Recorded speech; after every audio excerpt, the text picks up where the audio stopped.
ఏపీలో వైసీపీ ప్రభుత్వానికి ఈసీ ఝలకిచ్చింది. సంక్షేమ పథకాల నిధులను విడుదల చేసేందుకు నిరాకరించింది. లబ్ధిదారులకు నిధులను విడుదల చేసేందుకు అనుమతించాలని ప్రభుత్వం ఈసీకి పలుసార్లు లేఖలు రాసింది.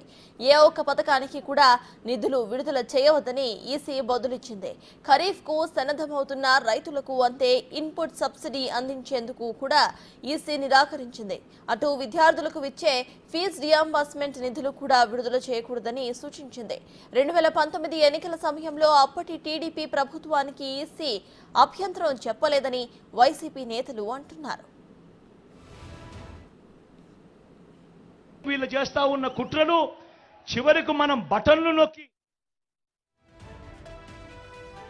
స్కీమ్స్ ను మనం చివరకు ఒక చెల్లెమ్మల కోసం మనం బటన్లు ఏదైతే నొక్కామో అవన్నీ కూడా ఏదైతే ఆన్ గోయింగ్ స్కీమ్స్ ఏవైతే ఉన్నాయో అవి ఆన్ గోయింగ్ స్కీమ్స్ అయినప్పటికీ కూడా ఎన్నికల కమిషన్కు మీద వీళ్ళు ఒత్తిడి తీసుకొని వచ్చి ఆ ఆన్ గోయింగ్ స్కీమ్స్ ద్వారా ఆ అక్కచెల్లెమ్మల ఖాతాలకు పోవాల్సిన డబ్బులు కూడా దిక్కుమాలిన చంద్రబాబు నాయుడు ఆపుతున్నాడు అనంటే ఇంతకన్నా దుర్మార్గం ఎక్కడైనా ఉంటుందా అని అడుగుతా ఉన్నాడు మీ బిడ్డ.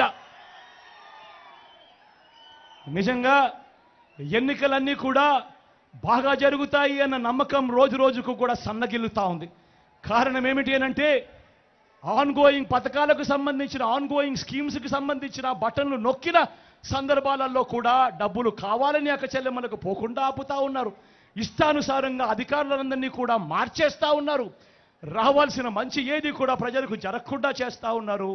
ఇన్ని కుట్రలు పన్నుతా ఉన్నారు. కేవలం ఎందుకో కేవలం